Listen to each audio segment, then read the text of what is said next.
Gente querida, alegria do encontro, sou Nina Veiga e estou aqui no canal Paz e Bem a produzir conhecimento a partir da antroposofia da imanência, num ativismo delicado por uma estética da vida viva. E hoje a gente está com a série Antroposofia da imanência, um ativismo delicado por uma estética da vida viva. E a gente está começando agora a segunda temporada. E essa segunda temporada tá linda, gente. Eu resolvi desenhar a temporada inteira primeiro, antes de trazer aqui para vocês, e achei que ficou bem interessante. Eu chamei de Artistar o Cotidiano, um ponto de força e cuidado. E são 6 episódios. Esse primeiro chama Casa, Território de Cuidado. Depois, Ritmo, o ritornelo como saúde. O terceiro episódio é Rituais Cotidianos, Gestos de Cuidado. E aí, os últimos 3, o pensar e as práticas para um simples viver, o sentir e as práticas para um simples viver, e encerramos com o quê? O querer e as práticas para um simples viver. Então, antes de nós começarmos esse episódio de hoje, eu queria trazer para vocês essa citação do nosso livro de referência, nosso principal livro de referência, que é o Filosofia da Liberdade, de Rudolf Steiner, que a gente está fazendo uma leitura conjunta. Então, diz assim, olha que lindo. Será que as ações humanas são todas do mesmo gênero? Trata-se de uma diferença essencial se eu sei porque faço alguma coisa ou se eu não sei. Isso, diz ele, parece óbvio. Nem sempre, Rudolf Steiner. Olha qual é o assunto, então, desse nosso episódio. Casa, território de cuidado. Então, um tema aparentemente simples, que na verdade é um tema complexo, amplo. Nós vamos fazer um pequeno recorte introdutório. Mesmo assim vai ser longo. E esse pequeno recorte, ele é a base dessa temporada toda. A temporada toda está no território do cuidado da casa. E aí a gente vai fazer aqui a nossa colocação, principalmente as nossas ressalvas. Antes de falar sobre o território da casa, algumas ressalvas são muito necessárias, muito mesmo. Primeiro, nem todo mundo tem casa, gente. Isso eu acho que em qualquer lugar que a gente esteja falando desses assuntos, falando de cuidado, a gente tem que trazer na alma esse sentimento triste que é, nem todo mundo tem casa. E se perguntar cotidianamente, o que eu fiz para mudar esse estado de coisas hoje? Todo dia a gente tem que fazer um pouquinho, principalmente nós que estamos aqui nesse lugar de privilégio. Outra coisa que é muito importante, nem todo mundo está seguro em casa. Então, a gente viu alguma coisa errada, tem que falar. A gente não pode se omitir. A gente tem que ficar atento, especialmente para as crianças, para os idosos, as mulheres também. Então, nem todo mundo está seguro dentro de casa. E a outra coisa é que nem toda casa é igual. A gente vai ver que o nosso conceito de casa, ela inclui, sim, a materialidade da casa. Tem gente que quer tirar a materialidade da casa do conceito de casa que a gente produz. Não. A casa com seus materiais. Mas esses materiais, eles estão no conceito de casa, olha lá, vou ser bem radical agora, até mesmo para um morador em situação de desamparo, sem teto. ele produz para ele, mesmo que itinerante, a sua casa. Então, nem toda casa é igual. Que elementos produzem casa? É um pouco do que a gente vai caminhar nessa temporada. E sempre é necessário lembrar nossa perspectiva. Então, da onde a gente fala? Porque é muito importante isso, a gente se acostumar, sabe? A gente se acostumar a falar e declarar da onde eu falo. Olha, eu falo daqui, eu faço isso, eu sou essa pessoa, eu tenho meus referenciais teóricos, mas eu sou uma mulher branca, sexagenária, né? Eu falo de uma perspectiva. Então, é sempre bom lembrar a perspectiva que a gente fala. Eu trouxe aqui a nossa pergunta. O que é falar sobre o território da casa a partir de uma antroposofia da imanência, que é o nosso recorte mais visível aqui no programa. Então, eu escrevi assim: construir um pensamento localizado e datado. Ou seja, nada de universais. O conhecimento genérico, universal, os dogmas, eles precisam ser sempre atualizados. A gente precisa estar sempre datando e localizando. Por quê? Porque o que é realidade para mim aqui, no meu território, né, do interior de Minas, é diferente para quem está numa metrópole, como, por exemplo, São Paulo. Então, a gente tem que localizar o nosso conhecimento, isso não é demérito. Depois, ultrapassar o pensamento dogmático, né? Para isso, a própria antroposofia traz a metodologia dela, que é a observação do fenômeno. E a observação do fenômeno inclui referências históricas e geográficas, ou seja, data e lugar. Não tem. Lembra da Rosa? A Rosa que a gente falou na primeira temporada várias vezes, ela volta aqui dizendo: essa Rosa é histórica, essa Rosa ela está numa geografia. Então, as forças que atravessam não são forças abstratas, são forças históricas, forças geográficas, né, que afetam, são forças culturais, são forças de todos os tipos. E evitar uma coisa muito difícil. A gente moraliza até as cores, né, gente? Imagina, evitar moralizar as percepções. É um vício que a gente tem, né? A gente tem esse viés moralizador. A gente está sempre querendo moralizar as nossas percepções. Então, a gente está sempre naquilo que Rudolf Steiner chama de antipatia e simpatia. E isso é o pior para o conhecimento. Então, o sentido está no fenômeno, e não na moralização que a gente atribui a determinado sentido. É necessário sempre lembrar, de novo, de novo, de novo. Se estamos aqui, eu e vocês e eu, porque temos um recorte em comum. Preferências, gostos, mas também um recorte de classe, né, gente? Porque se a gente tem uma banda larga para assistir um vídeo no YouTube, se a gente tem dados móveis suficientes, tudo isso nos coloca num recorte de classe, porque a classe, no Brasil especialmente, que tem acesso a dados, é mínima. Então, a gente precisa ter isso muito claro. Outra coisa, a escolaridade é uma marca de classe. E aqui, se a gente está num programa com esse nome complicadíssimo, é evidente que nós temos um recorte de escolaridade também. Porém, nós podemos inferir que gênero e raça também é relevante.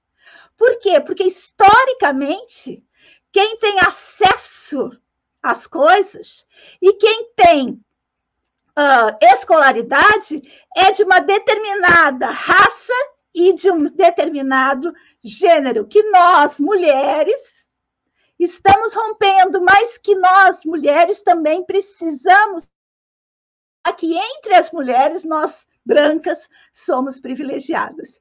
Evidentemente que tem também, tudo isso forma o nosso público. Porque se a gente tivesse como fazer uma pesquisa do nosso público, a gente ia ver que a maioria que está aqui me assistindo são mulheres de mais de 40 anos e brancas, com escolaridade. Então, tudo isso é a gente. E é sempre necessário a gente se situar, não achar que a gente é todo mundo. Nós não somos todo mundo. E nós temos que carregar o peso dos nossos privilégios e receber os louros das nossas conquistas. Muito bem. É complicado. Tudo isso para falar do território da casa. Então, olha só o caminho, né? Todas essas ressalvas, todos esses lembretes para chegar para falar de casa. Porque é um conceito, como é tão próximo de cada uma de nós, que dá a impressão que todo mundo sabe do que se está falando. E nessa perspectiva que eu quero trazer para vocês, a gente precisa ter todos os cuidados para não chegar dizendo dessa casa como se essa casa fosse natural. Né? Não há nada de natural na casa. Muito bem. A casa enquanto abrigo. Vou trazer um autor maravilhoso, que é o Bachelard, que ele diz: a casa abriga um dia sonhado. A casa abriga um sonhador. A casa é uma das maiores forças de integração para as lembranças e os sonhos do ser humano. Sem ela, o humano seria um ser disperso. Acho isso de uma grandeza, né? Porque ele associou aí a questão do dia sonhado, do abrigo, de não dispersar. E para o mundo que a gente vive hoje, e todo o processo de cuidado vai estar nessa corrente si-mundo, da relação si-mundo. Então, as forças do mundo estão nos levando sempre à dispersão. Essa dispersão nos produz uma subjetividade pueril. Então, a casa, como lugar de cuidado, ela pode nos fortalecer o si no seu enfrentamento, na sua composição com o mundo. A casa enquanto signo de confiança. Então, essa autora francesa, a Mona Collet, ela é muito interessante. Não tem livro dela traduzido aqui no Brasil, eu tenho um, até nem trouxe aqui pertinho. Eu tenho um em francês que ela diz assim: no futuro, nossos sonhos de casa sustentam, contra todas as probabilidades, uma confiança no futuro. Eles sempre afirmam a possibilidade de uma refundação do mundo. Então, eu trabalho muito, né, com educadoras e famílias, no cuidado com as crianças. E ali, nos primeiros momentos dessa criança no mundo, esse fortalecimento da casa, dos aspectos que a gente vai ver aqui de cuidado, eles aumentam a possibilidade de resiliência, possibilidade de confiar, né? De confiar no futuro, que é uma coisa que está nos fragilizando muito, né? A nossa confiança no futuro. A casa enquanto espaço, mas é mais fácil da gente pensar. Mas a gente vai ver essa casa também como ritmo, como tempo, com seus ritmos vitais, que são aqueles ritornelos infinitos. Né? Então, assim, escovou o dente, depois tem que escovar de novo, toma banho, dia seguinte toma outra vez, arrumou a cama, arruma de novo, louça, lavou a louça. Então, a casa tem esses ritornelos infinitos ligados à manutenção da vida, e a gente vai ver nesse episódio como isso está desqualificado, que são justamente esses ritmos vitais que produzem, esses ritornelos que produzem, né? Ritornelo é aquela parte da música que volta, os estribilhos, que produzem o território. Deleuze até não trouxe aqui, mas Deleuze tem uma coisa linda que ele fala. Ele fala da dona de casa que liga o seu radinho para limpar. A gente liga agora o YouTube, né, o podcast, que liga o seu radinho para ir limpando a casa e produzindo aquele ritornelo, sabe? Aquele território existencial. A repetição produzindo território existencial no campo da casa. Pouco isso que a gente vai trabalhar aqui. A casa como qualidade espiritual. A casa é o espaço em que é possível subverter valores herdados ou se submeter a eles. Mas a gente está apostando na transformação, né? Todo aspecto de cuidado é um aspecto de transformação.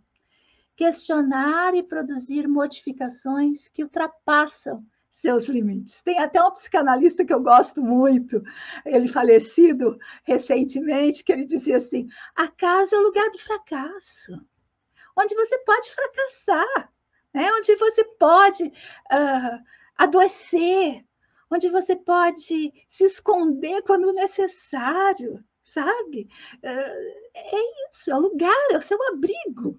Né? O abrigo não é lugar, não, o abrigo é o lugar onde você produz um alívio, uma segurança, que são muito desqualificados hoje em dia. Você não pode adoecer, você não pode se abrigar, você não pode parar um pouco por causa da máquina capitalística que a gente está submetido.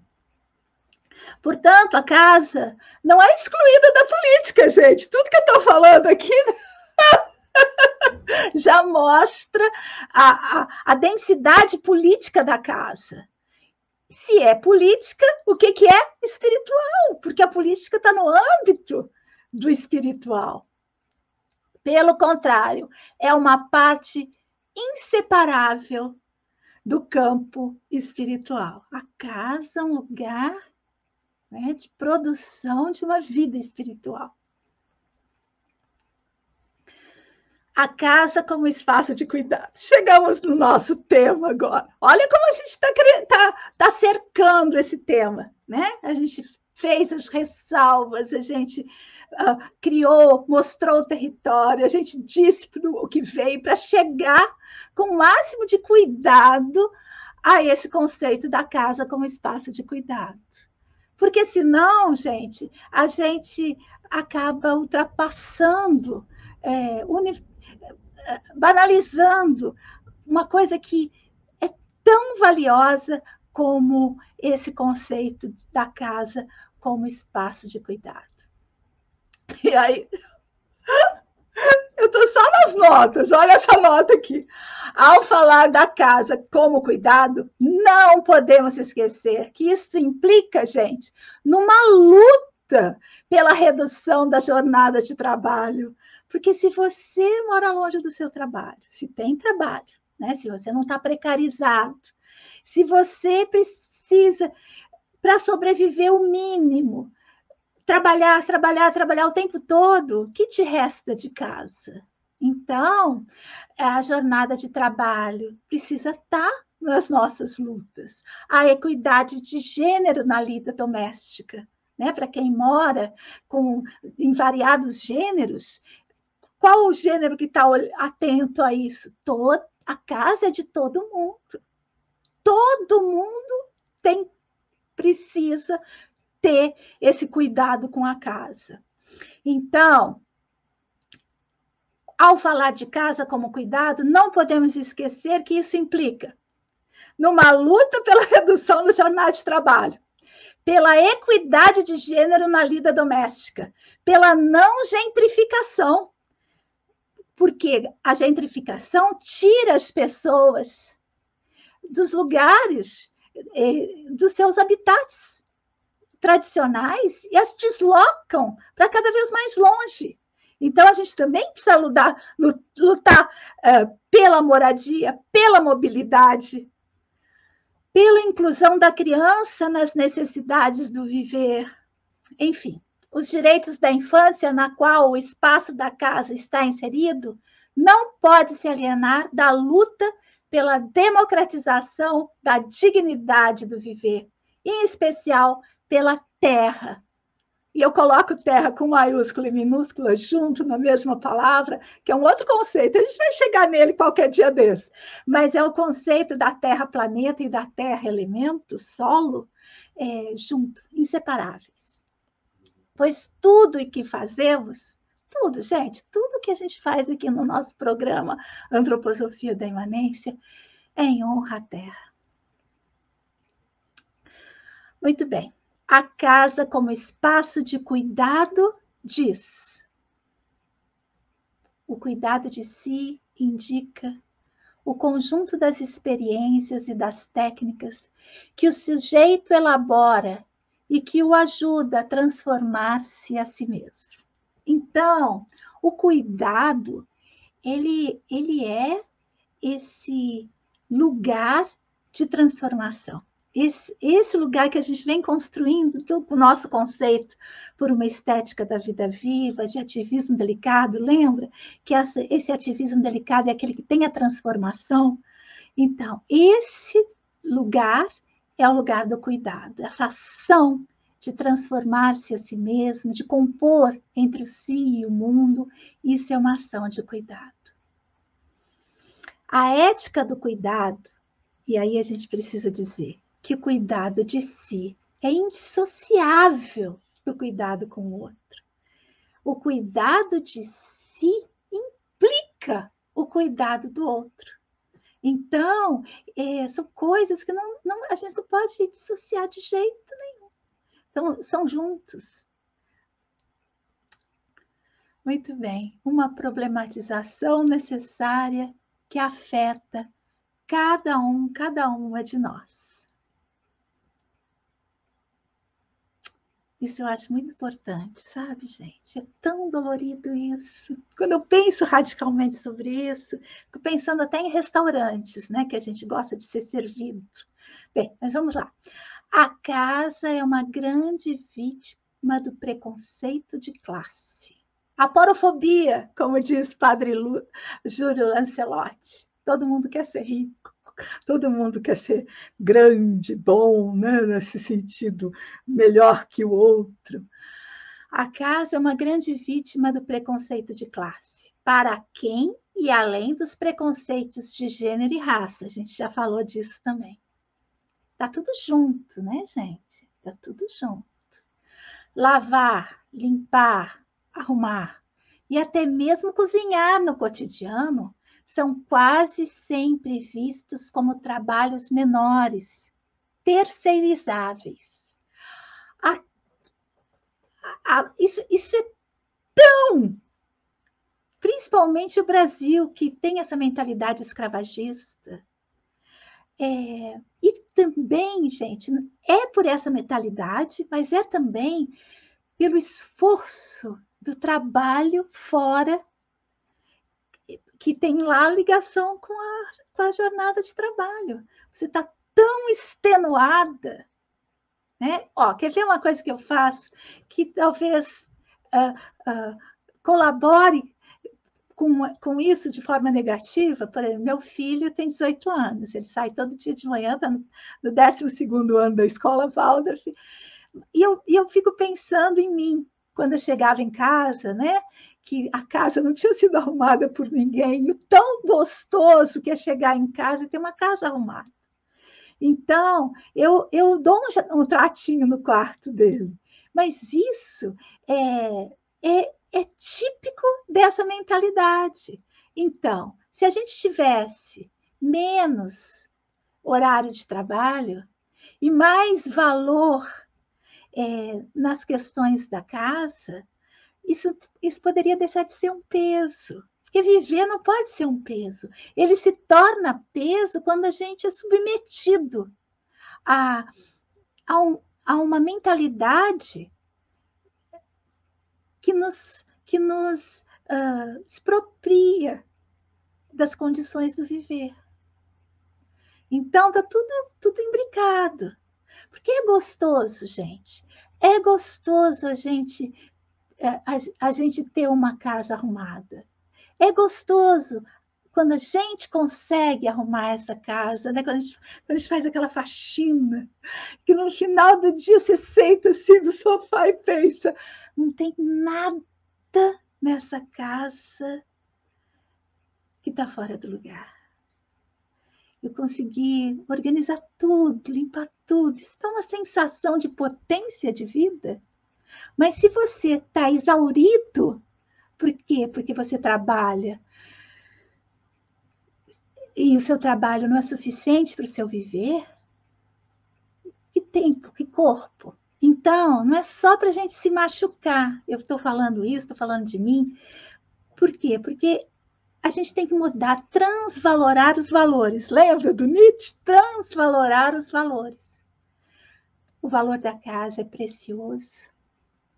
Nós precisamos lutar por uma vida comunitária mais integrada e não por submeter o outro, terceirizar o outro para que ele faça por nós.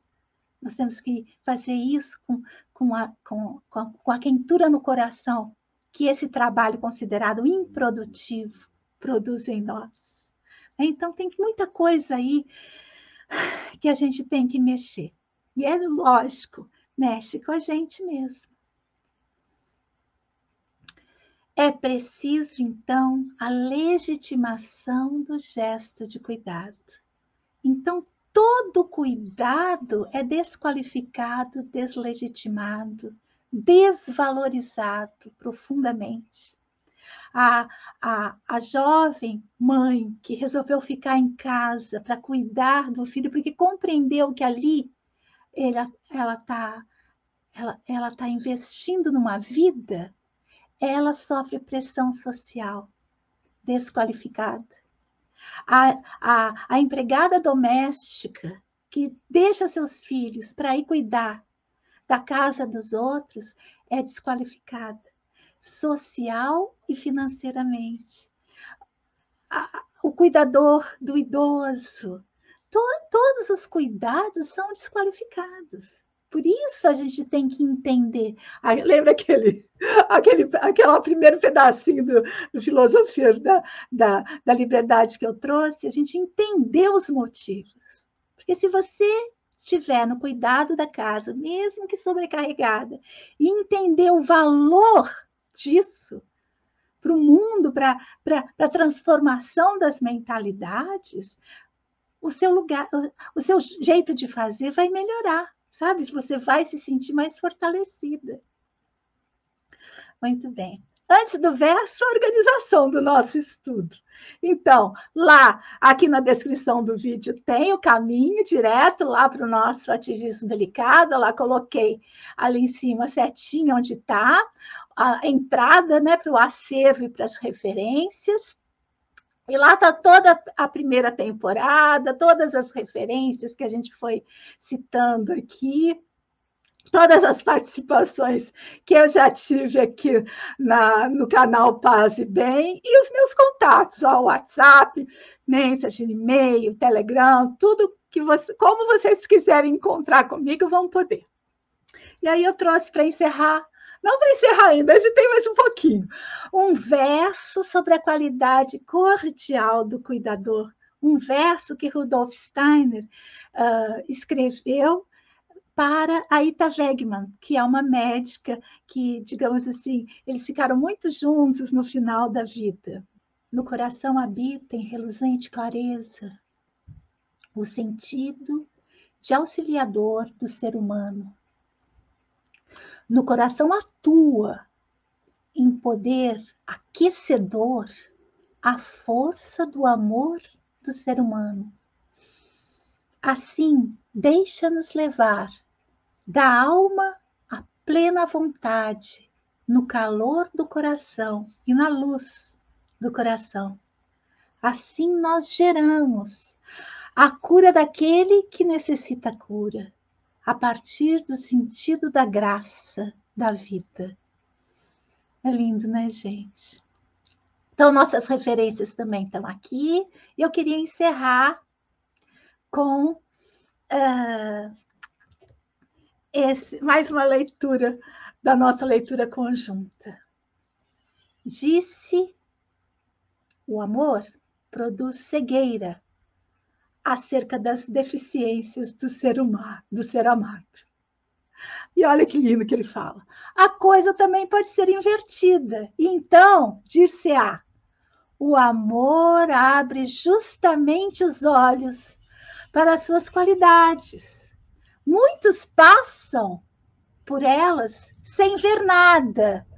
Alguém vê as qualidades e, por isso, o amor acorda em sua alma. Ele está falando da pessoa amada, mas a gente podia dizer isso também sobre a casa, né? Despertar em nós esse amor pelos serviços mais cotidianos, pelas coisas mais simples. É o meu maior desejo. Gente, então, alegria do encontro, agradeço demais estarmos juntos aqui a produzir conhecimento por uma estética da vida viva.